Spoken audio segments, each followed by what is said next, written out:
వెళ్ళిపోదాం. మహాపరిశుద్ధుడా, మహోన్నతుడా, మాట్లాడే దేవుడవు నీవు. ఈరోజు నువ్వు మాతో మాట్లాడాలి. నువ్వు మాతో మాట్లాడితే మేము బ్రతకగలం. నీ మాట కొరకై ఎదురు చూస్తున్నాం. సూటిగా, స్పష్టంగా మమ్మలను బలపరిచే రీతిగా మీరు మాతో మాట్లాడే మా ప్రాణములను ధైర్యపరిచి, బలపరిచి, శక్తితో నింపమని యేసు శక్తి కలిగిన నామంలో అడిగి వేడుకొని ఉన్నాము తండ్రి. ఆమేన్. ఆమేన్. దేవునికి స్తోత్రాలు.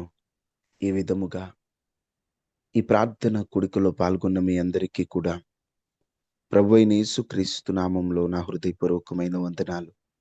దేవుడు మిమ్మల్ని దీవించును గాక. ఆమేన్. ఆమేన్. ఈరోజు బైబిల్‌లో మనం నేర్చుకుంటున్నటువంటి కొత్త విషయం ఏమిటంటే, బైబిల్‌లో ఎక్కువగా ఎవరి పేర్లు రాయబడ్డాయి, ఎవరి గురించి రాయబడింది. మొదటిగా పురుషులలో అయితే దావీదు అనేటువంటి పేరు, దావీదు గూర్చిన ప్రస్తావన బైబిల్ అంతటిలో 1108 సార్లు ఉంది. అంటే 1118 సార్లు దావీదు గురించి బైబిల్‌లో ఎక్కువగా వ్రాయబడింది. దేవుని తర్వాత మనుషులలో బైబిల్ అంతటిలో ఎవరి పేరు ఎక్కువ ప్రస్తావింపబడిందంటే దావీదు పేరు 1118 సార్లు ప్రస్తావింపబడింది. రెండవదిగా ప్రస్తావింపబడిన పేరు మోషే. మోషే అనేటువంటి పేరు 740 సార్లు ఈ పేరు ప్రస్తావింపబడింది. మోషే అనేటువంటి పేరు 740 సార్లు. అహరోను అనేటువంటి పేరు 339 సార్లు ఉంది బైబిల్‌లో. అబ్రహాము అనేటువంటి పేరు 306 సార్లు ఉంది. 306 సార్లు. చూడండి, దావీదు మొదటిగా ఎక్కువ సార్లు ఆయన పేరుంది. తరువాత మోషే, తరువాత అహరోను, తరువాత అబ్రహాము, తరువాత సొలొమోను 295 సార్లు. స్త్రీలలో ఎక్కువగా ఎవరి పేరు రాయబడిందంటే శారా. శారా గురించి 57 సార్లు రాయబడింది. ఆ తర్వాత రాహేలు ఉంది. రాహేలు 47 సార్లు రాయబడింది. రాహేలు 47 సార్లు రాయబడింది. బైబిల్ గ్రంథంలో వీరి పేర్లైతే ఎవరైతే ఆశీర్వదింపబడిన వారి జాబితాలో ఉన్నారో వారి పేర్లు అన్ని సార్లు వినబడింది. మన పేరు జీవ గ్రంథంలో ఒకసారి రాయబడితే చాలు. ఒకవేళ జీవ గ్రంథంలో ఎవరి పేరైతే రాయబడదో వారు ఈ లోకములో ఎంత గొప్పవారిగా పిలువబడినా ఉపయోగం లేదు. మన పేరు జీవ గ్రంథంలో రాయబడిందో లేదో ఒకసారి మనం పరిశీలన చేసుకొని, నా పేరు జీవ గ్రంథంలో ఉంది, నేను దేవుని బిడ్డగా ముద్రింపబడ్డానంటే సంతోషం. ఒకవేళ నా పేరు ఇంకా జీవ గ్రంథంలో లేదన్నయ్య, జీవ గ్రంథంలో నేను ఇంకా నా పేరు ఇంకా రాయించుకోలేదు అని మీరు అనుకుంటే త్వరగా రక్షణ పొందండి. మీరు ఎప్పుడైతే రక్షణ పొంది బాప్తీసం పొంది ప్రభువులో నిలబడతారో అప్పుడు మీ పేరు జీవ గ్రంథంలో రాయబడి ఉంటది. ఈరోజు నేర్చుకున్న కొత్త విషయం ఇదే. ఎక్కువ సమయం లేదు కాబట్టి చిన్నగా మీతో ఈ విషయాలు అంటే షార్ట్ కట్లు చెప్తున్నాను. మిమ్మల్ని అడుగుతున్నటువంటి బైబిల్ ప్రశ్న. బైబిల్ గ్రంథంలో ఒక జనాభాకు కొందరు వ్యక్తులకు లేదా ఒక మనిషికి అక్కడ కొందరు వ్యక్తులనే ఉంటుంది. 12 చేతి వ్రేళ్ళు, 12 కాలి వ్రేళ్ళు ఉన్నాయి. వారెవరు? బైబిల్‌లో అది ఎక్కడుంది? ఈరోజు అడిగిన బైబిల్ ప్రశ్న, కొందరు మనుషులకి 12 చేతి వేళ్ళు మనకెన్నుంటాయి? 10 ఉంటాయి. వాళ్ళకి 12 ఉంటాయి. కాలి వేళ్ళు మనకెన్నుంటాయి? మొత్తం కలిపి 10 ఉంటాయి. వాళ్ళకి 12 ఉంటాయి. టోటల్ 24 చేతి వ్రేళ్ళు, కాలి వేళ్ళు కలిపి వారెవరు? అర్థమైందా నా ప్రశ్న? రెండో సమయంలో ఉంటదమ్మా, పేరు తెలియదు కానీ. వెరీ గుడ్ అక్క. అదే అక్క. 2 సమూయేలు 21 అధ్యాయము 20వ వచనంలో అక్కడ యుద్ధం జరిగే సమయంలో ఆ యుద్ధములో పోరాడటానికి వచ్చిన వారిలో కొందరికి మనిషికి 12 చేతి వ్రేళ్ళు, 12 కాలి వ్రేళ్ళు ఉంటాయని అక్కడ రాయబడి ఉంది. వెరీ గుడ్ అక్క. 2 సమూయేలు గ్రంథం 21 అధ్యాయం 20వ వచనంలో రాయబడి ఉంది. చదవకండమ్మా, పర్లేదు, జస్ట్ నోట్ చేసుకోండి. రెండవ ప్రశ్న.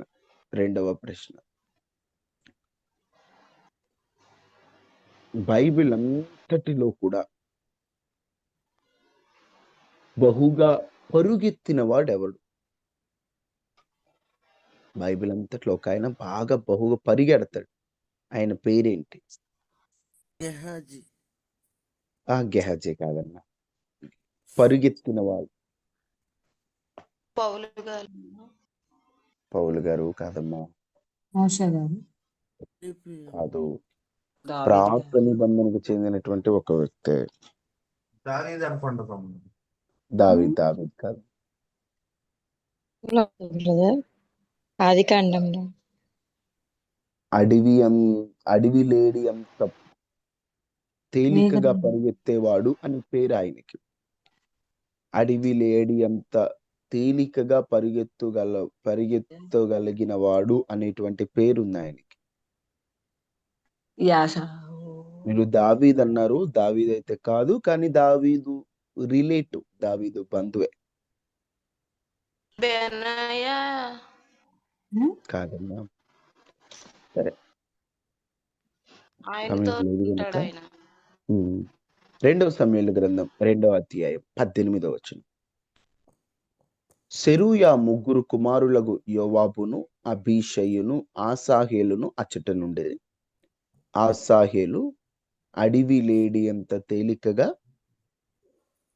పరుగెత్తగలవాడు గనుక అని రాయబడి ఉంటది. ఇప్పుడు అడవి లేడి అంత తేలికగా పరుగెత్తగలిగిన వారు ఎవరు? ఆసాహేలు. ఆసాహేలు అనేటువంటి ఆయన అడవి లేడి అంత స్పీడ్గా పరిగెత్తేవాడంట. ఈరోజు మనం నేర్చుకున్నటువంటి 2 ప్రశ్నలు: అడవి లేడి ఎంత తేలికగా పరిగెత్తగలిగిన వాడు ఆసాహేలు. చేతికి కాళ్ళకి కలిపి మొత్తం 24 వేళ్ళు ఉంది. ఎవరికి అంటే ఫిలిస్తీన్లతో యుద్ధం జరిగేటప్పుడు అక్కడున్న కొందరు జనాలకి. ఓకే, గత కొన్ని రోజుల నుండి కొన్ని విషయాలు మనము ధ్యానిస్తూ వస్తున్నాం. దేవుడు అంటే ఏమిటి? దేవుడు ఉన్నాడా లేడా? అసలు దేవుణ్ణి ఎందుకు నమ్ముకోవాలి అనేటువంటి విషయాన్ని నిన్నటి వరకు ధ్యానం చేశాం. గడిచిన రోజున అనుకొనని రీతిగా ఒక సేవకుణ్ణి కలవడం జరిగింది. చాలా పెద్ద సేవకులు, మంచి అనుభవం కలిగి బైబిల్ కాలేజెస్లో ఒక 2-3 కాలేజెస్లో బాగా బైబిల్ కోర్సులు చేసినటువంటి దైవజనులు. వారిని అడిగాను, అయ్యా బైబిల్ కాలేజీలో ఏం నేర్పిస్తారు? మీరు దాదాపుగా అన్ని సంవత్సరాలు చేశారు కదా, బైబిల్ కాలేజీలో ఏం నేర్పిస్తారని అడిగినప్పుడు దైవజనులు నాతో ఒక మాట చెప్పారు. నిజంగా నేను ఆశ్చర్యపోయాను. దేవుడు ఉన్నాడా లేదా? దేవుడు ఎవరు? ఒకవేళ దేవుడు ఉంటే యేసు ప్రభుని ఎందుకు నమ్ముకోవాలి? ఇలాంటి విషయాలన్నీ ఇంకొన్ని చెప్పి, ఇవి మాకు అక్కడ నేర్పిస్తారు, వాటి గూర్చి మాకన్నీ తెలియచేస్తారు అన్నారు. నేను అనుకున్నాను, మాకు ఏ బైబిల్ కోచింగ్ లేకపోయినా, ఏ బైబిల్ ట్రైనింగ్ లేకపోయినా, పెద్ద పెద్ద సేవకులు తెలుసుకుంటున్న అంశాలను అనుకొనని రీతిగా మా అందరికీ దేవుడు ఆలోచనిచ్చి ఉదయకాల ప్రార్థనలో మాట్లాడిస్తున్నాడు కదా అని నిజంగా నేను ఆశ్చర్యపోయానండి.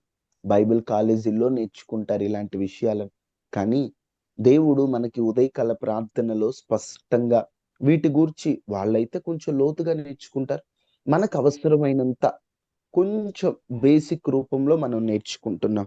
అందుకని ఎవరు నిర్లక్ష్యంగా ఉండొద్దు. ఏదో చెబుతున్నారులే దేవుని నమ్ముకోవాలని అని నిర్లక్ష్యంగా వాక్యాన్ని ప్రక్కన పెట్టద్దు. ప్రతి మాట కూడా విలువైనదే. ఏ దైవజనుడైనా దైవజనుని నోట దేవుని మాటలు వస్తున్నప్పుడు వజ్రాలు పడుతున్నట్టే. వజ్రాలు పడుతున్నాయనుకో ఏం చేస్తాం? వాటిని ఏరుకుంటాం. ఒకవేళ ఏముందిలే అని నిర్లక్ష్యపరిచావంటే అవి పడిపోయినవి పోతాయి. ఇప్పుడు ఒక చోట వజ్రాల వాన పడుతుంది అనుకున్నాం, ఏముందిలే తర్వాత ఏరుకోవచ్చు అనుకున్నాం అనుకోండి, ఏమవుతుంది?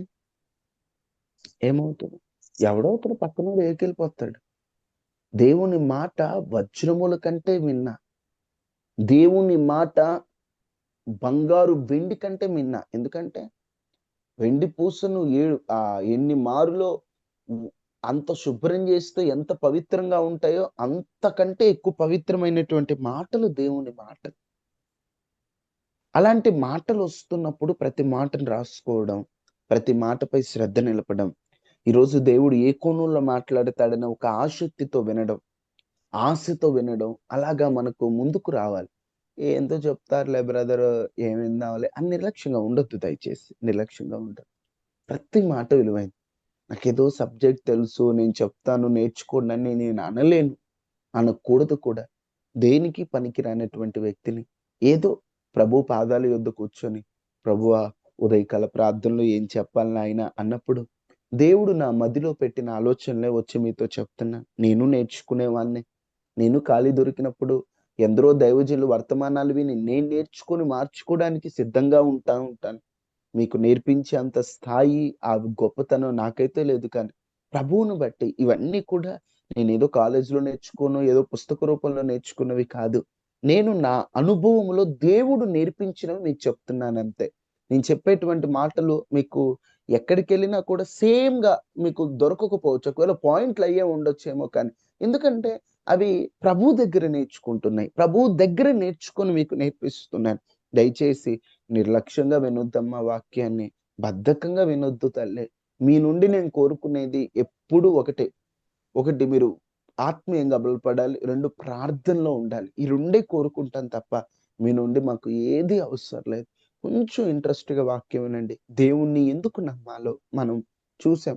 ఈ రోజున దేవుణ్ణి నమ్మడం వల్ల వచ్చే లాభాలేంటి? చాలా మంది దేవుణ్ణి నమ్మట్లేదు. అందరిని నమ్ముతున్నారు, మనుషుల్ని నమ్ముకుంటున్నారు, ఏదేదో అన్ని నమ్ముతారండి. కానీ దేవుణ్ణి నమ్మడానికి ఎన్ని ప్రశ్నలో, ఎంత డౌట్ పడతారో. దేవుణ్ణి నమ్మడం అంటే కొంతమందికి అదేముందిలే అన్నట్లుగా ఉన్నారు. దేవుణ్ణి నమ్మడం అంటే ఒక వెటకారం అయిపోయింది. అసలు ఈ దేవుణ్ణి నమ్మితే మనకొచ్చే లాభాలేంటి? లాభాలు ఉన్నాయా లేవా? రాత్రి అంశాన్ని ధ్యానిస్తూ ఉన్నాను. ప్రభువా, నిన్ను నమ్మితే మాకు వచ్చే లాభాలు నా జ్ఞాపకంలో పెట్టాయా అనుకున్నప్పుడు, మీరు నమ్మరండి, మీకెప్పుడు 7 పాయింట్లో 10 పాయింట్లో చెప్తుంటాను కదా, దాదాపు నాకు రాత్రి 12 పాయింట్లు కనిపించాయి. 12 పాయింట్లు. అరే, దేవుని నమ్మడం వల్ల ఇంత లాభం ఉందా? అయ్యయ్యో, లాభం ఉందని తెలుసు, కానీ ఇంత లాభం ఉందా? దేవుణ్ణి నమ్మడం ఇంత అవసరమా? నమ్మితే ఇంతగా దేవుడు మనల్ని జ్ఞాపకం చేసుకుంటాడా అనిపించింది. దేవుణ్ణి నమ్మడం అంటే ఏదోలే, ఆయన ఏదో చేస్తాడంట కాదు. విశ్వాసంతో నమ్ము, సందేహించకుండా నమ్ము, ఆయన ఉన్నవాడని నమ్ము, దేవుడు నీ ప్రార్థన ఆలకిస్తున్నాడని నమ్ము, దేవుడు నీతో ఉన్నాడని నమ్ము, దేవుడు నీ పక్షాన ఉన్నాడని నమ్ము. నువ్వు ఎప్పుడైతే దేవుణ్ణి నమ్ముతావో అప్పుడు ఈ ఆశీర్వాదములన్నీ నీవు స్వతంత్రించుకొందువు గాక. ఏంటి ఆశీర్వాదాలు? దేవుని నమ్మడం వల్ల ఎటువంటి లాభాలు ఉన్నాయి? ఒకవైపు ఏమో యేసు ప్రభు దేవుడు కాదని గొంతెత్తుకొని అరుస్తున్నారు సోషల్ మీడియాలో. ఏదైనా ఫోన్ పట్టుకొని వీడియోలు పెడితే చాలు నోటికొచ్చినట్టు దుర్భాషలాడుతున్నారు. ఇలాంటి పరిస్థితుల్లో దేవుణ్ణి నమ్మడం కాస్త కష్టంగా అనిపించి ఉండొచ్చు. కానీ ఒక్కసారి నువ్వు ఆయన్ని నమ్మి చూడు, నీ జీవితాన్ని, నీ తలరాతని మార్చేటువంటి దేవుడు. నీ జీవితాన్ని ఆయన ఎంతగా మారుస్తాడో తెలుసా? మనుషుల్ని నమ్ముకున్నా, అధికారులు నమ్ముకున్నా, రాజుల్ని నమ్ముకున్నా నువ్వు సిగ్గుపడతావేమో, కానీ నా దేవుణ్ణి నమ్ముకుంటే నా దేవుడు నీ పక్షాన ఉండి గొప్ప కార్యాలు జరిగిస్తాడు. ఎక్కువ సమయం లేదు, పాయింట్లు ఎక్కువ ఉన్నాయి కాబట్టి క్లుప్తంగా మనం ధ్యానం చేసుకుందాం. దేవుణ్ణి నమ్మడం వల్ల కలిగే లాభాలు ఏంటి? నిన్నటి వరకు దేవుని ఎందుకు నమ్మాలి, దేవుణ్ణి నమ్మడం వల్ల లాభాలు. తర్వాతి సెషన్ ఏ దేవుణ్ణి నమ్మాలి, యేసు ప్రభునే ఎందుకు నమ్మాలి అనేది తర్వాత సెషన్. ఇప్పుడు దేవుని నమ్మడం వల్ల మనకు వచ్చే లాభాలు త్వరగా చూడండి. దినవృత్తాంతముల మొదటి గ్రంథం 5వ అధ్యాయం 20వ వచనం. దినవృత్తాంతముల మొదటి గ్రంథం 5వ అధ్యాయం 20వ వచనం. ఇశ్రాయేలునకు 5:20 అమ్మ. మొదటి దినవృత్తాంతములు 5:20. యుద్ధమందు వారు దేవునికి మొరపెట్టగా యుద్ధమందు వారు దేవునికి మొరపెట్టగా ఆయన మీద వారు నమ్మకయించినందున ఆయన మీద వారు నమ్మిక ఉంచినందున ఆయన వారి మొర్ర ఆలకించెను ఆయన వారి మొర ఆలకించెను. కనుక స్పష్టంగా రాయబడి ఉంటది. అది కూడా చదవమ్మ. గనుక వారిని జయించుటకు వారికి సహాయము కలిగెను వారిని జయించుటకు వారికి సహాయము కలిగెను సహాయము కలిగెను. రూబేనీయుల సంతానం గురించి మాట్లాడుతూ ఈ మాట మాట్లాడతారు. వారు యుద్ధానికి వెళ్దామని వెళ్తున్నప్పుడు యుద్ధములో ఏం చేయాలో వారికి అర్థం కాని పరిస్థితి. శత్రు సైన్యము ఎక్కువైపోతున్నప్పుడు ఏం చేయాలో అర్థం కాని తికమకలో వారు చేసిన పని ఒకటే, దేవునికి మొరపెట్టి ఆయన మీద నమ్మకం ఉంచారట. మొరపెట్టడం, నమ్మకం ఉంచడం. చుట్టూ పోరాటం, శత్రు సైన్యం. ఒక మాటలో చెప్పాలంటే ఎటు తప్పించుకోవడానికి అవకాశం లేని పరిస్థితి. ముందు నుయ్యి వెనక గొయ్యి లాంటి పరిస్థితి. చుట్టూ శత్రు సైన్యం. ఏం చేయాలో అర్థం కాని పరిస్థితుల్లో ఓటమిని అంగీకరించలేదు. ఇంకొక రాజ్యాల సహాయం తీసుకోలేదు. వాళ్ళ దగ్గరికి వెళ్ళి వీళ్ళు తగ్గలేదు. వీరు చేసిన పని ఒకటే, మీరు ఎంతమంది అయినా ఉండనండి, మాకు వీటన్నిటితో సంబంధం లేదు, నా దేవునికి నేను మొరపెడతానని మొరపెట్టడం. దేవునికి మొరపెట్టడం ఎవరైనా చేస్తారండి, అది పెద్ద విషయం కాదు. ఎందుకంటే కష్టం వస్తేనే మనకు దేవుడు గుర్తొస్తాడు కదా, ఇబ్బందులు అయితేనే దేవుడు గుర్తొస్తాడు కదా. ఆ దేవుడు అని అనుకుంటాం. ఓకే, వీళ్ళు కూడా అలా అనుకుని ఉండొచ్చు. కానీ అక్కడ రాయబడిన చక్కని మాట ఏంటో తెలుసా? వారు దేవునికి మొరపెట్టగా ఆయన మీద వారు నమ్మిక ఉంచినందున. మొరపెట్టడం, కాపాడు దేవుడా, కాపాడు దేవా, కాపాడు దేవుడా, వామ్మో వాయు అంటాం, అందరూ అంటారు. కానీ అలాంటి టైంలో కూడా దేవుణ్ణి వారు నమ్మారు, ఆయనని నమ్మిక ఉంచారు. ఆయన వారి మొరను ఆలకించారు. ఈ రోజున ఈ మాటలు వింటున్న నీ జీవితంలో కూడా పోరాటాల మధ్యలో నువ్వు ఉన్నావా? యుద్ధాల మధ్యలో నువ్వు ఉన్నావా? అవునయ్యా, యుద్ధాలు, అప్పులని యుద్ధాలు, అనారోగ్యం అనే యుద్ధాలు, మనుషుల ప్రవర్తనను బట్టి బాధింపబడుతున్నటువంటి యుద్ధాలు, అన్ని పోరాటాలే, మానని పోరాటాలు. ఏం చేయాలో అర్థం కావట్లేదు. యోబు అంటాడే, భూమి మీద మన దినములు నరుల కాలము యుద్ధ కాలము వంటిది కాదా అన్నట్టుందయ్యా. యుద్ధ కాలంలో ఉన్నా నేను, ఏం చేయాలో తెలియట్లేదు, ఎటు తప్పించుకోవడానికి వీలు లేదయ్యా. అన్ని వైపుల సమస్యలే, అన్ని వైపుల పోరాటాలే, అన్ని వైపుల ఇబ్బందులే, చావే శరణం అనిపిస్తుంది, మార్గం అయితే లేదయ్యా అని నువ్వు అనుకుంటున్నావు కదా. ఇలాంటి సమయంలో నువ్వు దేవునికి మొరపెట్టు. మొరపెట్టడమే కాదు, నువ్వు ఆయన యందు నమ్మిక ఉంచితే, నువ్వు ఆయన నమ్మితే ఆయన నీ మొర ఆలకించబోతున్నాడు.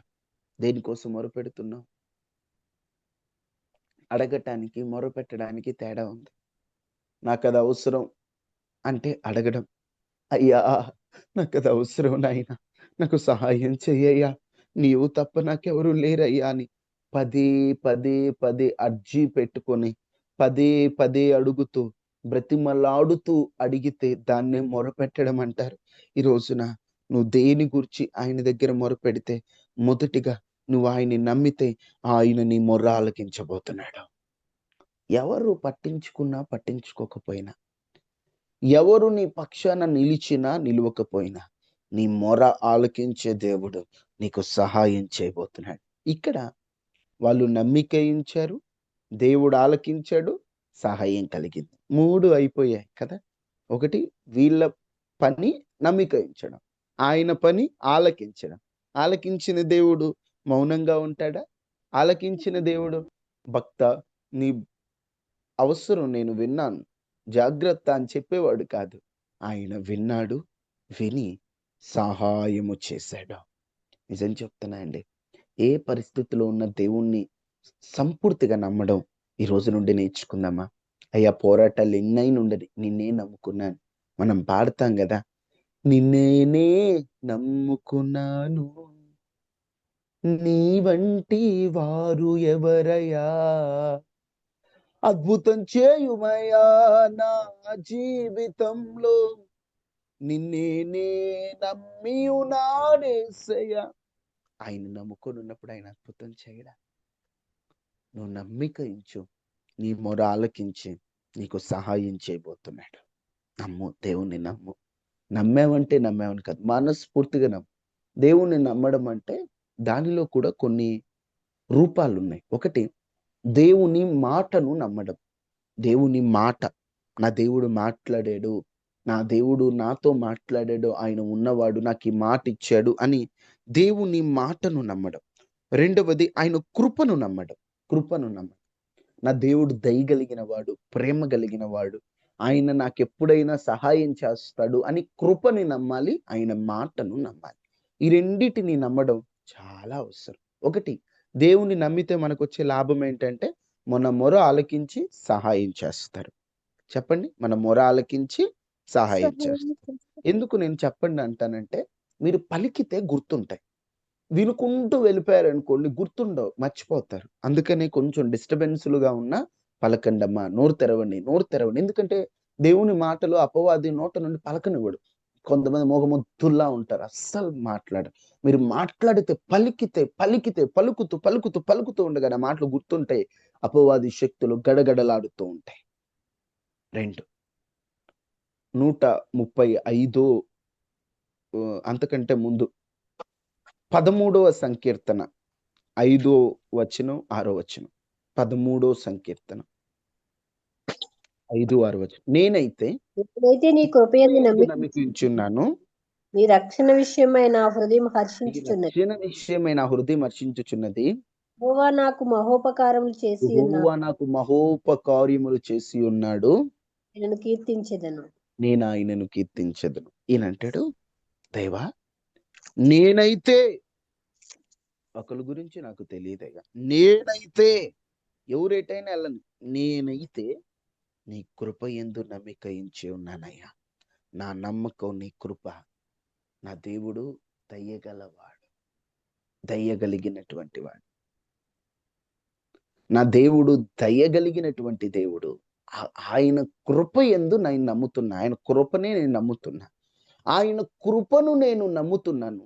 కాబట్టి ఆయన నాకిచ్చిన రక్షణ విషయంలో నేను బాగా హ్యాపీగా ఉన్నాను.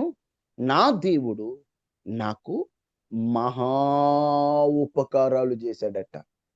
ఉపకారం చేస్తేనే పాడుతున్నాం, నీవు చేసిన ఉపకారములకు నేనేమి చెల్లింతును. ఉపకారాలంటే బాగుండేది. ఎవరైతే దేవుని కృప యందు నమ్మిక ఉంచుతారో మహా ఉపకారాలు దేవుడు వారికి చేయబోతున్నాడు. ఉపకారం అంటే దేవుడు ఆయన కృప యందు నమ్మిక ఉంచిన వారి జీవితంలో మహా ఉపకారమునకు మించి, మేలునకు మించి నా దేవుడు రెట్టింపు మేలును, రెట్టింపు ఘనతను దేవుడు కలిగిస్తాడు ఆయన యందు నమ్మిక ఉంచితే. అంటాడు, నేనైతే కృప యందు నమ్మిక ఉంచుతున్నా, నాకు మహోపకార్యములు దేవుడు చేశాడు. మహోపకారములు, ఒక ఉపకారం కాదు, 2 ఉపకారాలు కాదు, లెక్కించలేనంతగా ఆయన అన్ని ఉపకారాలు, మహా ఉపకారాలు నాకు చేశాడు అంటున్నాడు. నువ్వు దేవుణ్ణి నమ్మితే నీకు దేవుడి మహోపకారములు చేస్తాడు కదా. నువ్వు నమ్ముతున్నావా? ఈరోజు నీ జీవితంలో ఇంకా దేవుని కార్యాలు, దేవుని ఆ యొక్క అద్భుతాలు నీ జీవితంలో అనుభవించకపోవడానికి కారణం నీ వద్ద సరిగైనటువంటి నమ్మిక లేదేమో. నమ్మాలి కాబట్టి నమ్ముతున్నావేమో, తప్పదు కాబట్టి నమ్ముతున్నావేమో. కాదు, సంపూర్తిగా ప్రభు మీద ఆధారపడు. నువ్వు ఎప్పుడైతే దేవుణ్ణి నమ్ముతావో ఖచ్చితంగా ఖచ్చితంగా ఖచ్చితంగా దేవుడు నీ జీవితంలో గొప్ప మహోపకారములు చేస్తాడు. ఒకటి, ఆయన నమ్మితే మొర ఆలకించి సహాయం చేస్తాడు. 2, మహోపకారములు చేస్తాడు. మహా ఉపకారం అంటే మేలు, ఎన్నో గొప్ప కార్యాలు దేవుడు చేస్తాడని అర్థం. 3, 21వ సంకీర్తన 7వ వచనం.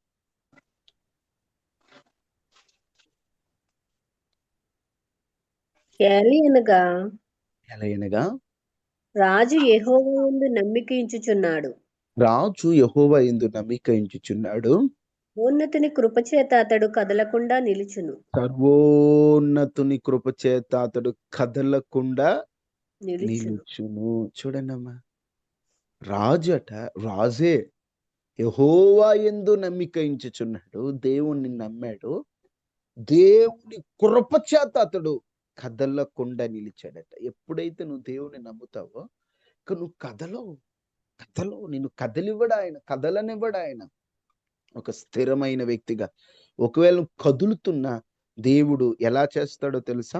చదవటానికి సమయం లేదు, నోట్ చేసుకోండి. 125వ సంకీర్తన 1వ వచనంలో ఉంటది, యెహోవా యందు నమ్మిక ఉంచువారు కదలక నిత్యము నిత్యము నిలిచి నిలుచు సియోను సియోను కొండవలె కొండవలె ఉంటారు. హలో, సియోను కొండను ఒకటి ఉంది, అది కదలదు.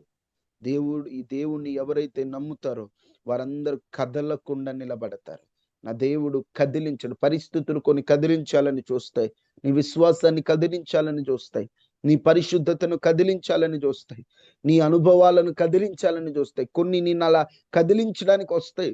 నువ్వు దేవుని యందు నమ్మిక ఉంచి ఉన్నావు అనుకో, ఆయన కృపచేత నువ్వు నింపబడతావు. అప్పుడు ఎన్నైనా రాని, ఏదైనా రాని, ఎవరేమైనా మాట్లాడని, నువ్వు కదలవు. జడియకనే కదలకనే అంటావు. ఇక నీ కదలను, ఈ కదిలే పరిస్థితి లేదు ఇక.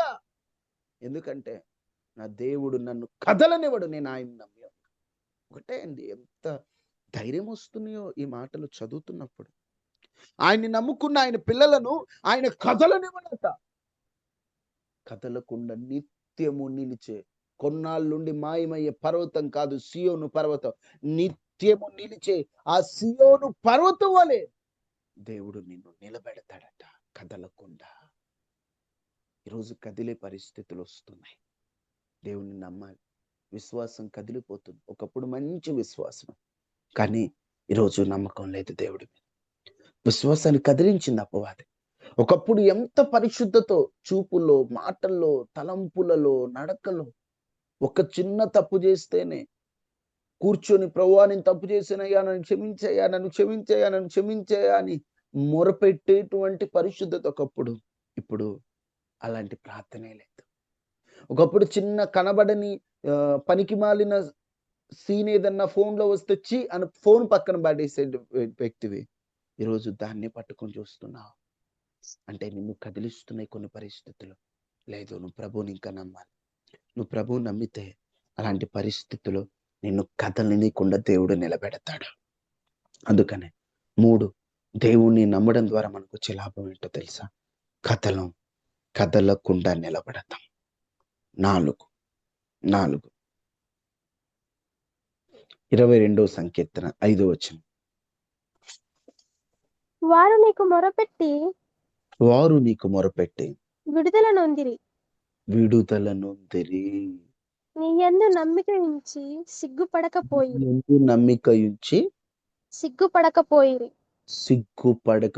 అయ్యా, నీ యందు నమ్మిక ఉంచారు, సిగ్గుపడే పరిస్థితులు నువ్వు రానివ్వలేదు. వారు నీకు మొరపెట్టారయ్యా, నువ్వు విడుదల కలుగు చేసావు. ఇశ్రాయేలు చేయు స్తోత్రం మీద ఆసీనుడు అయిన దేవా అని మొరపెడుతూ వారు నీకు మొరపెట్టారయ్యా. ఎప్పుడైతే వాళ్ళు నీకు మొరపెట్టారో నువ్వు వాళ్ళకి విడుదలనిచ్చేసావు. నీ యందు నమ్మిక ఉంచి వారు సిగ్గుపడరయ్యా. భక్తుడు అంటాడు, నేనైతే నరుడుని కాదు, నేను పురుగుని, నేను అందరి చేత నిందింపబడుతున్నాడని.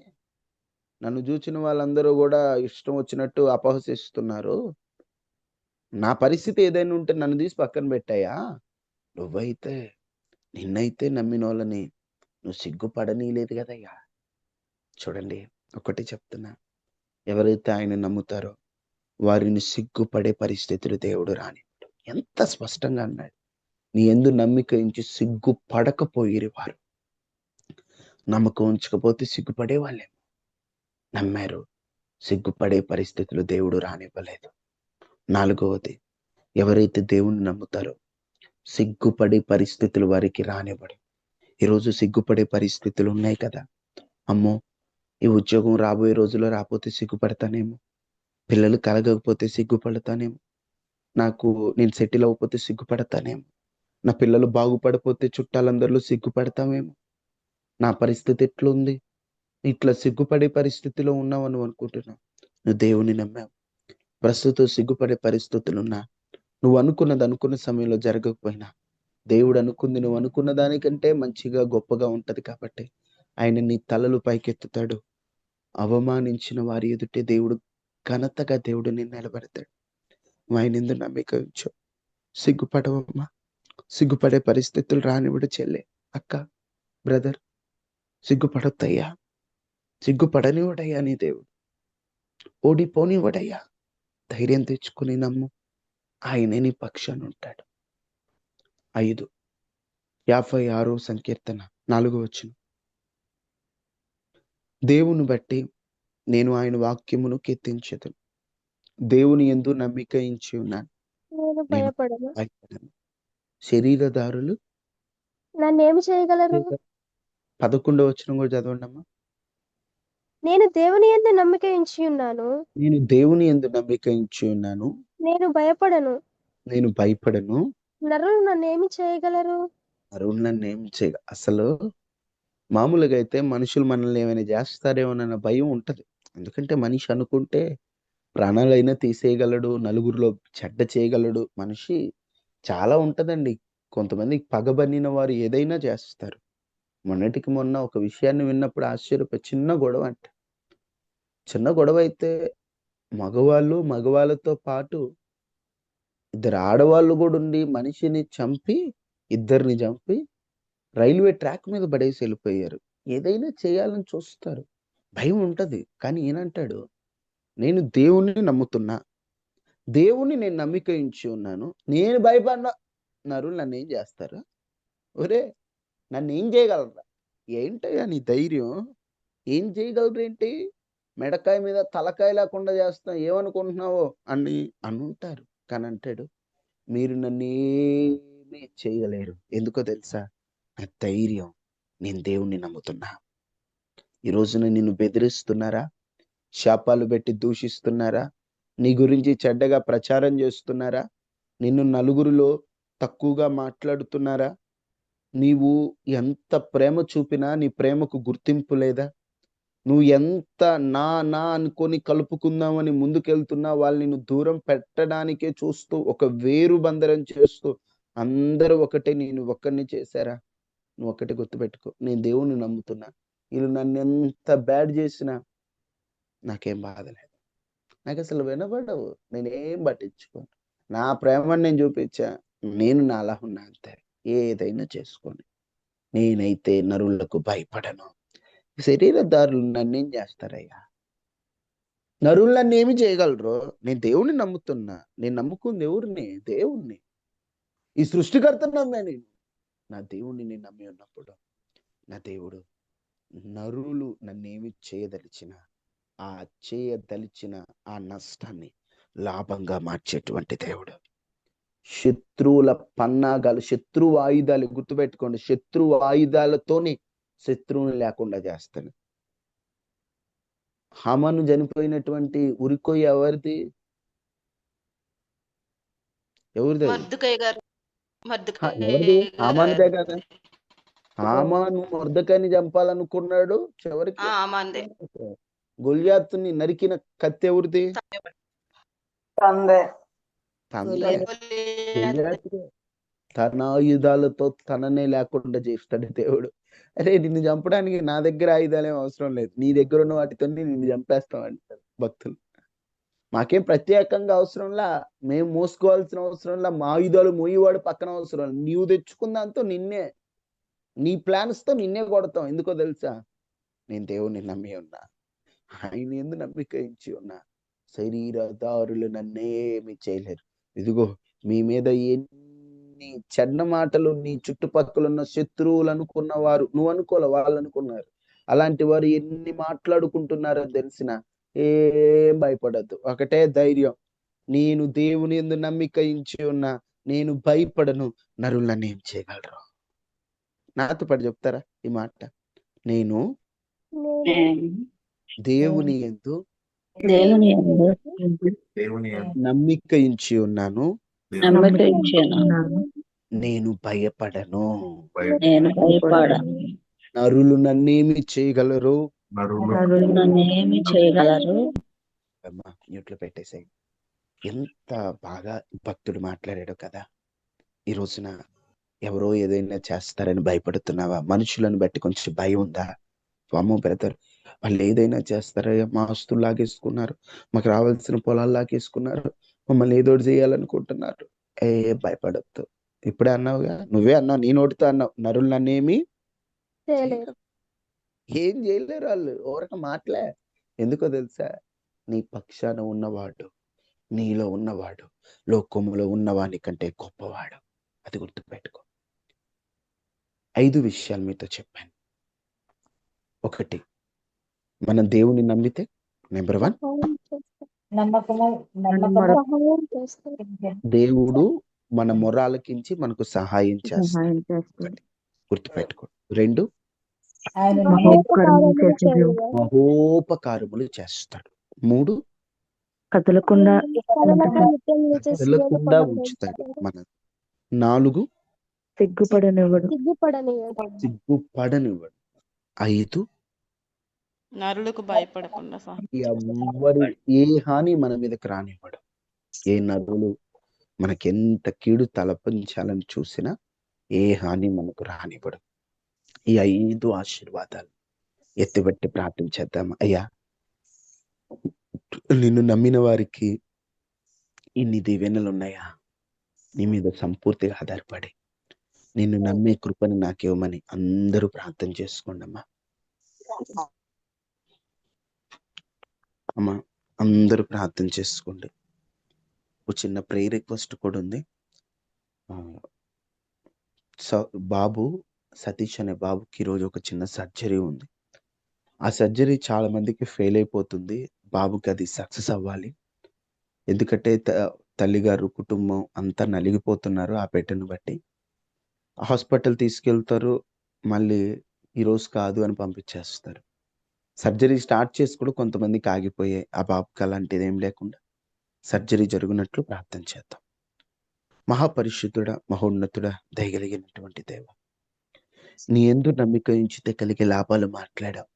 మేము నమ్ముతున్నాం, మాకు సహాయం చేయవా? మేము నమ్ముతున్నామయ్యా, మమ్ములను కదలకుండా నిలబెట్టవా? మేము నమ్ముతున్నాం, మాకు మహోపకార్యములు చేయవా? మేము నమ్ముతున్నాం, సిగ్గుపడే పరిస్థితులు రానివ్వకుండా మమ్మల్ని తలెత్తుకునే స్థితిలో ఉంచవా? మేము నమ్ముతున్నాం, మనుషులు మా మీద తలపెట్టిన కీడుని మేలుగా మార్చవా? నిన్నే నమ్ముకున్నామయ్యా, మాకు నువ్వు తప్ప ఎవ్వరు లేరయ్యా. మేము నిన్నే నమ్ముతున్నాం. ఉదయాన్నే నీ పాదాలు ఎత్తుకొచ్చేసాం, నువ్వు మా మొర ఆలకిస్తావని వచ్చేసాం. లేచి నీ పాదాలు పట్టుకున్నాం. నీ పిల్లలందరినీ జ్ఞాపకం చేసుకో. ఎవరైతే ఈరోజు వర్తమానం విన్నారో వారందరికీ ధైర్యాన్ని, ఆదరణను, బలాన్ని మీరు అనుగ్రహించి ఒక్కొక్కరు ఒక్కొక్క సమస్యతో వచ్చారు. వారి సమస్యలు తీర్చండి, ఇబ్బందులు తీర్చండి, కన్నీటిని తొడవండి, నష్టములు తీర్చండి, సమస్యలు తొలగించమని. ఆరోగ్యాన్ని ఇవ్వండి, ప్రతి ఇంటి చుట్టూ కంచి వేయండి. వైరస్లు, అనారోగ్యాలు, ప్రమాదాలు రాకుండా కాపాడి చేతి పనుల్లో, ప్రయాణాల్లో క్షేమాన్ని మీరు అనుగ్రహించి మీరు తోడుగా ఉండమని బిడ్డల పక్షాన్ని మీరుండి గొప్ప కార్యం చేయండి. యేసు శక్తి కలిగిన నామంలో అడిగి వేడుకుని నాము తండ్రి. ఆమేన్. తండ్రి అయిన దేవుని ప్రేమ, కుమారుడైన యేసుక్రీస్తు వారి కృప, పరిశుద్ధాత్మ నిన్న సహవాసం మనకి మన కుటుంబాలకు తోడైండును గాక. ఆమేన్. మహాపరిశుద్ధుడ, మహోన్నతుడ, బాబు సతీష్ కొరకు ప్రార్థన చేస్తున్నాం. ఆ బిడ్డ సర్జరీ ఆగిపోకూడదు నాయన, బాగా జరగాలయ్యా. ఎటువంటి సైడ్ ఎఫెక్ట్స్ ఉండకూడదయ్యా, వెనక్కి పంపించకూడదయ్యా, సక్రమంగా జరగాలయ్యా. సక్సెస్ రేట్ తక్కువగా ఉంది. ఆ బిడ్డ సక్సెస్ అయ్యి దేవుడు అంతా నార్మల్ చేశారు, ఆయన గొప్ప సాక్షిగా బాబు నిలబెట్టాడని సాక్ష్యం చెప్పుకునే విధంగా గొప్ప కార్యం చేయమని మీరు అద్భుతం చేసి గొప్ప సాక్షిగా మీరు నిలబెట్టారు. యేసు శక్తి కలిగిన నామంలో అడిగి వేడుకొని ఉన్నాము తండ్రి. ఆమేన్. వందనాలయ్యా, అందరికీ వందనాలమ్మా. ప్రతిరోజు ఉపవాస